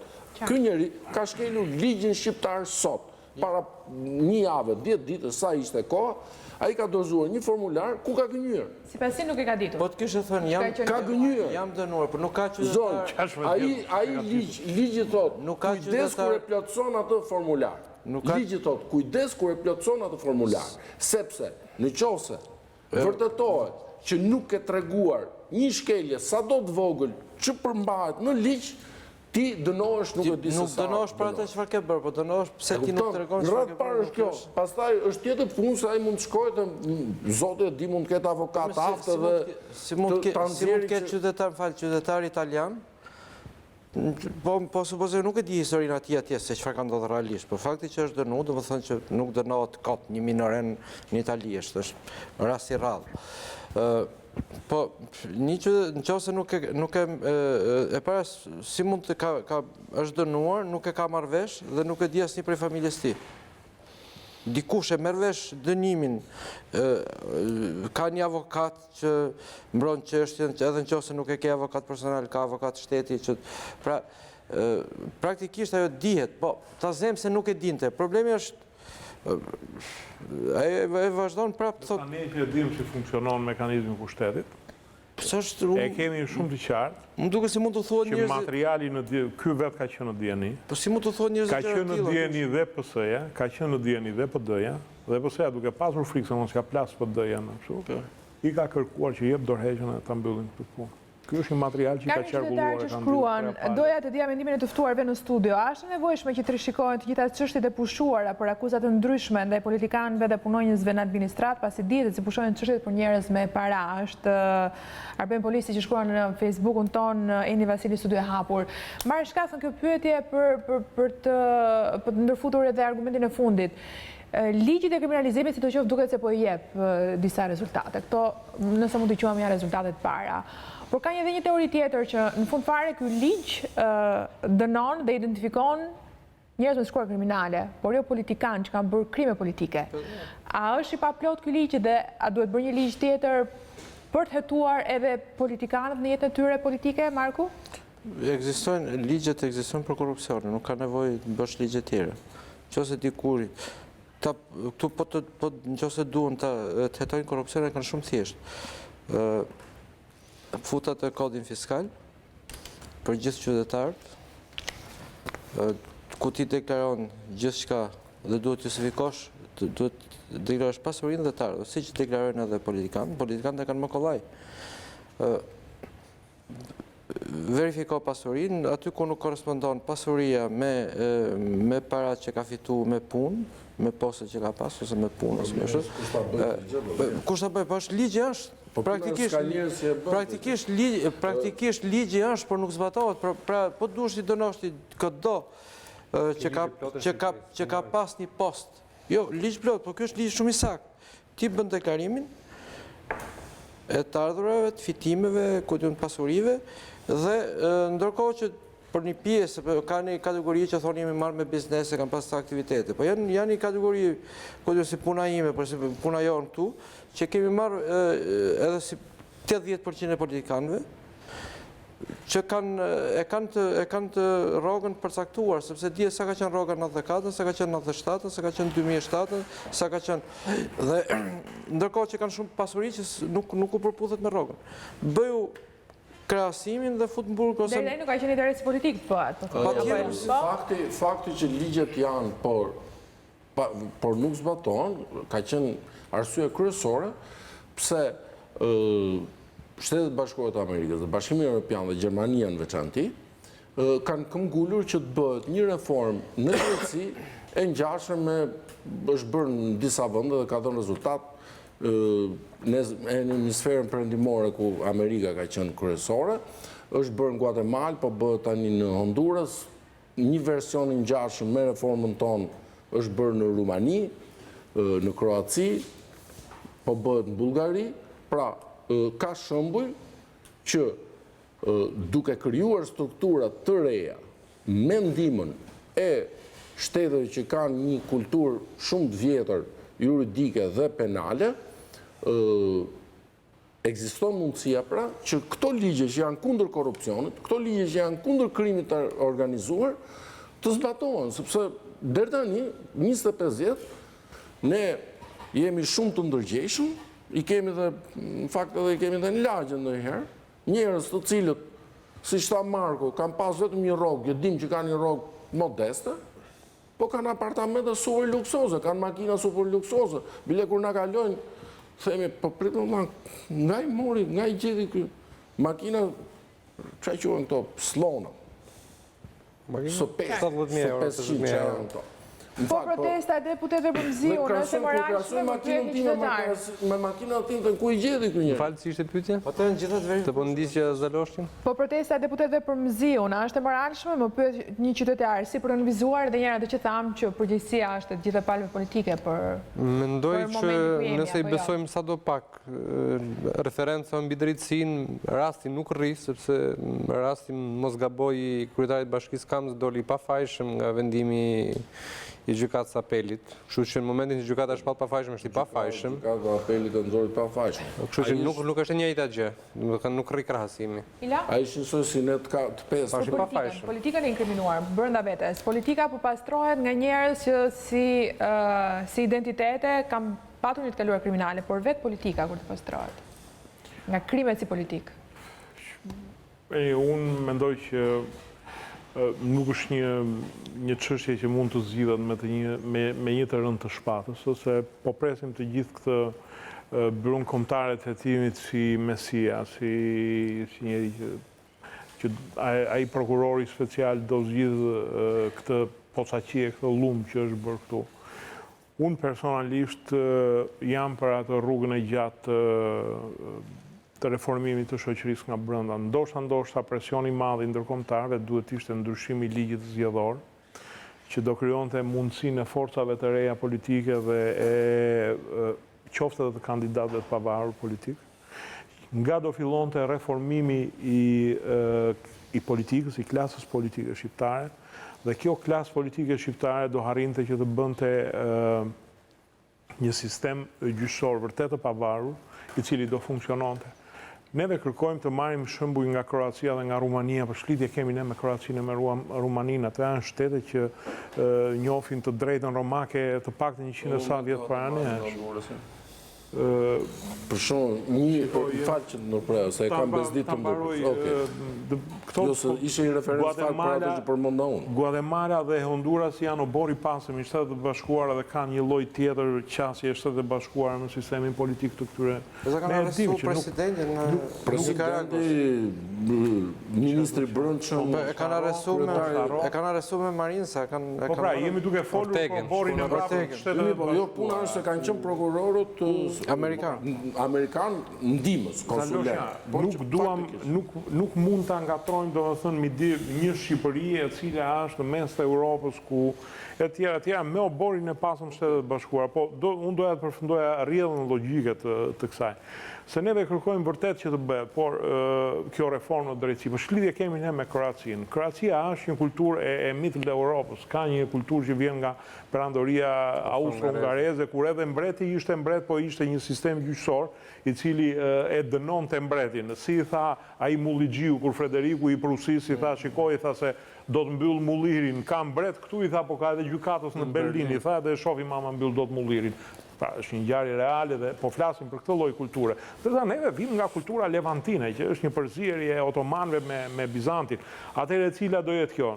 Në qoftë se duan të na ndihmojnë, hajde të na ndihmojnë dhe të reformojmë komplet klasën politike, sepse shumë e kollajt për perëndimin që të na ndihmojnë në këtë pikë. Neve kërkojmë të bëjmë atë zgjedhje që bëri ta zëm Gjermania ose Italia, që krijoi një sistem të pavarur, por mos harrojmë se Adenauer dhe De Gaulle ishin dy njerëz, prapë vinin nga kultura prusiane dhe prapë ishin jurist, dhe mos harrojmë që Adenauer ishte një njeri që kur donte të shkonte të pushonte në Como, merrte 15 ditë me qira një vil, këta tanët të shkojnë e blejnë vilën, po t'ju pëlqej Como. Pra, jemi duke folur për kultura komplet diverse. Duhet jam një argument për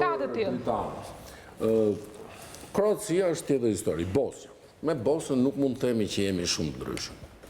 Kultura osmane, kultura muslimane, përzjer pak me ato historinë medievale, pra të mesjetës. Pedi Eshdaun, që ka qenë guvernator praktikisht i Bashkimit Evropian në Bosnjë, mbasi mbaroi 7 vjet, 8 vjet sa ndojti, tha, mendoj se kemi bërë një gabim të madh në Bosnjë. Tha, u investuam shumë, tha, për të pasur zgjedhje të lira të ndershme. U investuam shumë tha për krijimin e partive, për krijimin e shoqërisë civile. Zgjedhjet të lira të ndershme janë zhvilluar. Partitë janë shumë fuqishme, po janë fuqishme për të mbushur xhepet e tyre. Korrupsioni është i pamatshëm. Problemi ndoshta duhet kishim harxuar aq para sa kemi harxuar për zhvilluar zgjedhje të ndershme, për zhvilluar shoqërinë civile, për zhvilluar partitë vet. Po të kishim harxuar aq para, një fraksion të atyre parave, për ca prokurorë të ndershëm, për ca gjykatës të ndershëm dhe të aftë, ndoshta do kishim ecur shumë përpara në Bosnjë. Dhe duhet të sjell shembullin e një prokurori, ishte vetëm një prokuror i vetëm. Del Piero në Itali, që praktikisht, mos të hymë se do të bëjë një emision. Për sistemin që ngriti De Gaulle, mos e harro këtë. Pra, po flasim për një sistem tjetër. Më falë De Gaulle, De Gasperi. Pra, ajo që duhet të them është kjo, që çështja e demokracisë liberale është një çështje që diskutohet në gjithë botën. Di Pietro vetë u penalizuar për korrupsion më pas. Po të kesh një emision tjetër, po s'ka për ta parë njëri se do flasin për u rrëzu sistemi. Në thelb është veza apo pula.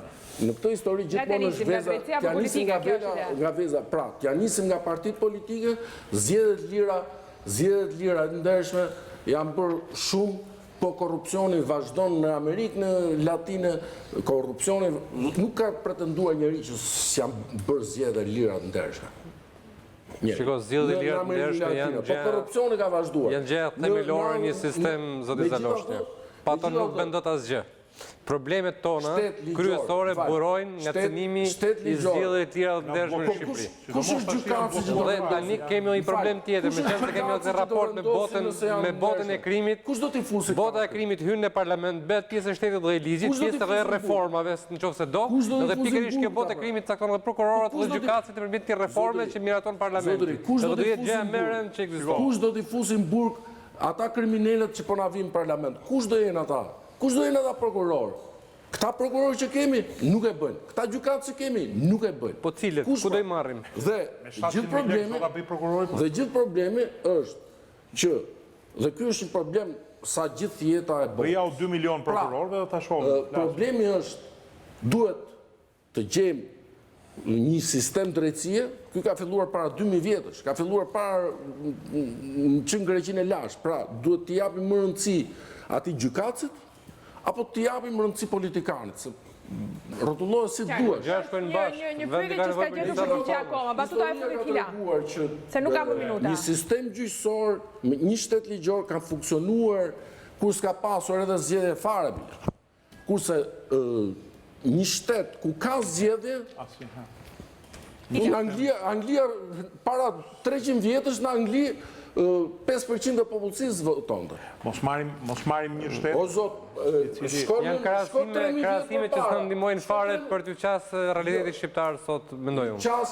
Nuk na ndihmojnë të krahasime me Anglinë dhe me tjetrin. S'ka lidhje. Gjeni çdo lloj qasje. Nga qielli dhe politikanët tanë nuk do zbresin. As Berisha nuk do bëhet papritur Kennedy, as Edi Rama nuk do bëhet Obama, ose kush do tjetë gjeni çfarë do lloj emrash. Pra, për mendimin tim është shumë e rëndësishme, nëse arrihet, që të kemi një prokurori e cila me të vërtet do fusi duke filluar nga Edi Rama të parin, e Berishën e tjetrin e tjetrin, nëse e meritojnë. Impostimi i reformës sikur do futin 5 politikanë në burg, nuk është kjo çështje. Kjo është reduktor shumë problemi. Jo, ajo jep mesazhin që bëjmë një emision tjetër. Është e vërtetë që e kishim në plan, po bëjmë një emision tjetër sepse do të ishte një diskutim shumë i gjatë që meriton një analizë të thellë. Se këtë po thotë kryeministri Mazharanca, hajde do fusim burg një 4-5 veta, domethënë, dhe sikur do jetë zgjidhja e problemit shqiptarëve kjo reformë. Jo, nëse s'meriton, s'do të futet, por nëse meriton duhet hyj. Sigurisht. Shkojmë burg dhe ai që do të bëj kryeministri mos mendoj që bëhen kryeministër për nuk është çështje të fusë 4-5 veta, të jap drejtësi shqiptarëve, një drejtësi me drejtë. Rama, Berisha dhe Basha do krejnë një sistem drejtësie, se unë këtu dyshoj reformën. Që të fusë ata në burg, Unë kam një shpresë, unë nuk besoj, po kam një shpresë. Atëherë, kam një shpresë që ata mendojnë se do ta kontrollojnë, po nuk do ta kontrollojnë. Kam një shpresë. Po s'ndodhi kjo gjë. Unë këtu mendoj që do dyshta që unë thjesht do bëjmë kushtetuta e vendit dhe kjo po bën në mënyrë pak transparente. Partitë politike nuk po servojnë opinionin për ndryshimet kushtetuese. Këtu nuk bëhet fjalë për një reformë, siç është thjesht reforma drejtësi, po ndryshohet me themel kushtetuta e vendit dhe kjo po bëhet në rrësirë. Këtë duhet ta sqaroj qoftë opozita, qoftë majoranca në publik. Aq në rrësirë sa po flitet edhe për martesat gay dhe ne morëm vesh rastisht shtillë kanë gay me reformën drejtësi. Kjo është bërë një kakofoni e tmerrshme. Saktë, kjo është vërtet. Në fakt unë vetëm dje po partia ka marrë vesh kjo reforma në drejtësi, po gayt le të martohen një ditë, po pret punën u martu gaytë në Shqipëri, se janë martuar lanë në vende të tjera, domethënë kanë ende rrugë për të bërë. Unë doja të i bas reflektime të që kam bërë për sa i përket kësaj pike dhe vazhdoj mbetem partizani në saj që posu reformuan politika, nuk reformohet do të drejtësia. Edhe rastin e Italisë që pruri Zaloshe, Di Pietroja nuk ishte vetëm, ishte shumë, ishte produkt i një sistemi juridik të pavarur që themeloi etri themelues të Republikës Italiane, të Republikës së dytë të mos gabojmë, që është De Gasperi, i cili prapë ishte një jurist që vinte nga Mittel Europa. Por në përfundim deri në 90-ën ishte më korruptuar, mbajnë nga më korruptuar në bashkëpunëtor. Para nga politika se kryeministin sa herë dojë thret ja pret mandat. Deri në 90-ën Berlusconi ishte në Napoli me Clintonin kur i shkoi Guardia di Finanza i çoi mandatin në 94-ën. Mbas 90-s. Po këtë para 90-s nuk si pa mbas ishin Buratin. Po jo, ke shumë gabim. Po të njohësh të lutem ta mbaroj. Ka historia kur nuk e njeh, nuk e njeh Zaloshe, sepse historia e drejtësisë italiane deri në 90-ën është e mbushur me gjykatës të lartë të vrarë nga mafia, sepse s'kan pranuar të merrnin para. Dhe i ke në historinë, qofse futu në Wikipedia bot të futet. Dhe ishin pikërisht bosat atyre që dhe mekanizmi që provoi Di Pietron ishte pikërisht ky lloj mekanizmi që pastaj nadzoroi Di Pietron. Por çfarë tregoi mekanizmi Di Pietros? Tregoi që kur klasa gjyqësore tenton të zëvendësoj klasën politike, Italinë sot e ke 25 vjet në kaos dhe nuk arrin të stabilizojë një klasë të re politike. Prandaj po them që shqiptarët duhet të bëhen të vetëdijshëm që nuk ka një zgjidhje me shpatë. Ka një zgjidhje e cila do vi e gjitha në komplekt. Një drejtësi, nëse do bëhet këtu një prokuror i përgjithshëm, neve jemi nga ata që të pushojmë gruan nga puna, me çfarë po flet. Neve të lëmë fëmijët pa shkollë. Për këtë klasë politike po flet ti që do jetë një prokuror i pavarur, po do t'i punojnë 100 derisa ta korruptojnë. Po situata është e rëndë e tillë që mund të ikësh nga Shqipëria nëse ti nuk ndron klasën politike dhe nuk bën një republikë të re. Do bëhet një republikë e re Zaloshnja. Po su bë republikë e re, mbaroja e punë, nuk zgjidhet me drejtsinë kjo. Po shohim njëri që ta bëjë, po të shohim njëri gati edhe kjo që ideja që ose një zgjidhje optimale ose hiç fare, depresion është në fakt u shkon për shtat shumë partive dhe sistemit. Kështu që ideja është e para s'duhet po sikur mos funksionoi ky prokuror i përgjithshëm që unë ato po them jam dakord. Kisha depresion për shqiptar. Unë po forcoj argumentin tënd. Domethënë ideja që e para s'duhet lodhemi në kuptimin që nuk duhet na lodhin ajo kategori që sot... Po kemi 25 vjetë se s'do të lodhemi, sepse duhet të evoluojmë shkallë, jam dakord që po nuk u ndërhy në shumë pika, në mënyrë graduale dhe në mënyrë shumë menduar, vetëm me reformë drejtësi apo me reformë vetëm diku nuk... Ajo se diskutohet, diku duhet ta fillosh, se puna është që ata që po ndorhin... Po si fillon diku me mënyrë spektakolare, problemi se po ja zgjasim emisionin. Ata që po ndorhyjnë, që po paguajnë ata. Po në Gjermania dhe Shtetet Bashkuara janë zotuar që do paguajnë për këta njerëz që do vinë, do bëjnë konsulencën, do jenë prokurorë specialistë. Gjykatës prokurorët ata për një 10 vjet edhe mund zgjidhet kjo punë. Tani ta bënin ato do ishte po bëj ironi. Ta bënin ato do ishte me vërtet mirë, por puna është se s'kan ngjet merr me ne, ata thjesht po japin disa para. Dështoj. Prokurorët e huaj ishin. Edhe me fuqi shumë të mëdha se sa mund të ketë. Gjithë puna është këtu që këta Po ndihmojnë, aq sa do ndihmojnë dhe shpresojmë që të ketë efekt. Pjesa tjetër, ata nuk mund të vinë të krijojnë parti nga e para këtu. Nuk mund të krijojnë shoqëri civile nga e para. Kanë bërë, vinë fondacionet politike, vinë ndihmojnë partit, por aq sa ndihmojnë. Po të shohësh buxhetet e atyre janë minimale. Pra nuk duhet presim ne tani të vit na e krijojnë parti të reja. Në fakt kemi pritur 25 vjet këto zgjidhje deus ex machina që ti importojmë nga jashtë. Nuk ka ardhur koha që të fillojmë të kërkojmë ndoshta edhe brenda vetes. Sa do kemi apo një republikë të re dhe reformë në drejtësi, do kemi mundësi të flasim në të martat që do të vijojnë deri në fund të korrikut. Qëndroni me ne me Studio e Hapur. Faleminderit Hila, faleminderit Zaloshnja, faleminderit gjithashtu zoti Mark Marku dhe Gjek Markaj për praninë tuaj dhe analizën.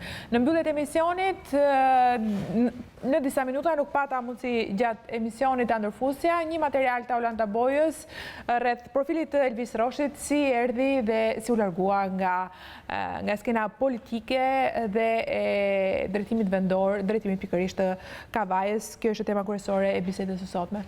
Natën e mirë dhe mirupafshim.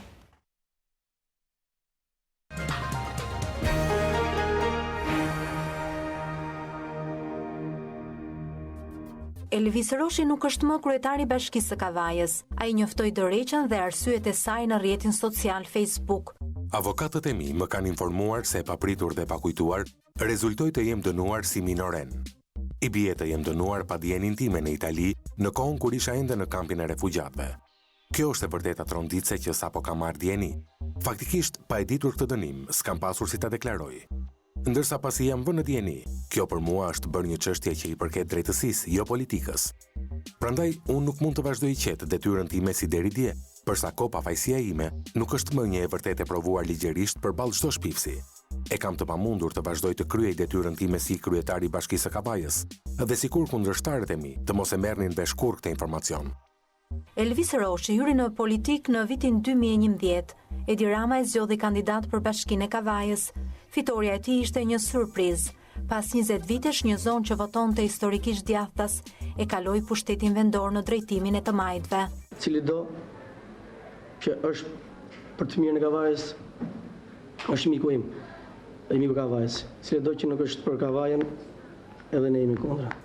Pak pas marrjes së postit të kryebashkiakut, Elvis Roshi u rikthye në vëmendjen e publikut. Bashkëtuesi i tij, Griselta, shpikoi një histori rrëmbimi dhe aborti të detyruar. Derisa hetimet zbuluan se gjithçka ishte një sajes, Partia Socialiste politizoi çështjen, përfaqësuesit e së cilës shkuan në Kavaj për të qëndruar afër kryebashkiakut.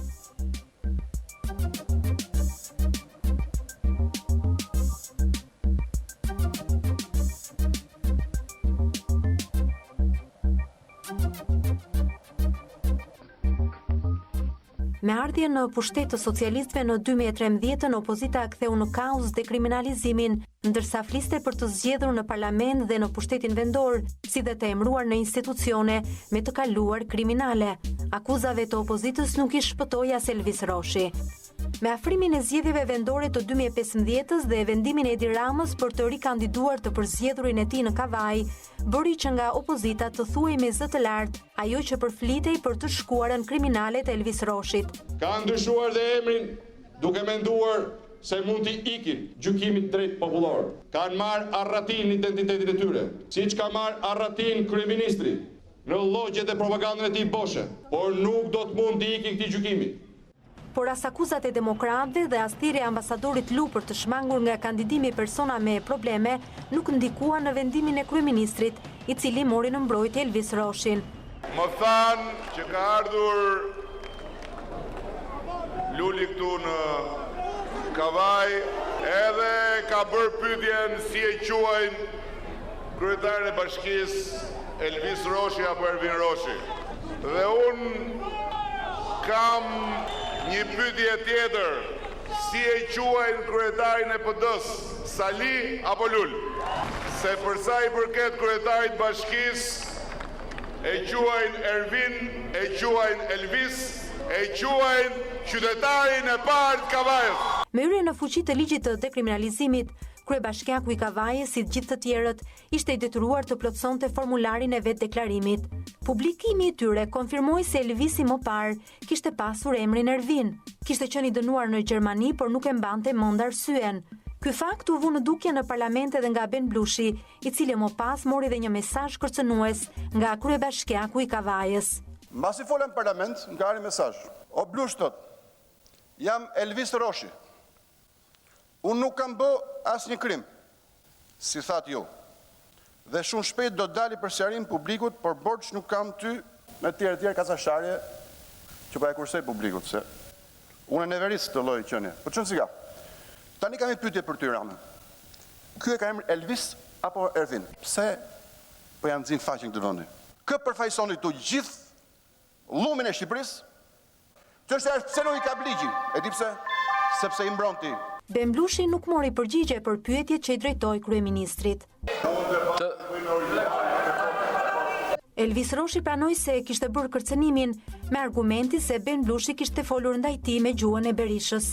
Kur kishin kaluar vetëm pak ditë nga kjo ngjarje, Elvis Roshi njoftoi Dorëçen, pasi mosoi se ka qenë I dënuar në Itali në vitin 1991. Kjo e pashënuar në formularin e vet deklarimit. Elvis Roshi bëhet I pari kryebashkiak I majt që largohet pasi ligji I dekriminalizimit hyri në fuqi. Kryeministri Edi Rama përmes një deklarate e cilësoi historinë e Elvis Roshit si të shumë djemve që u përplasën me emigrimin, po ashtu vlerësoi punën e tij në transformimin e qytetit të Kavajës.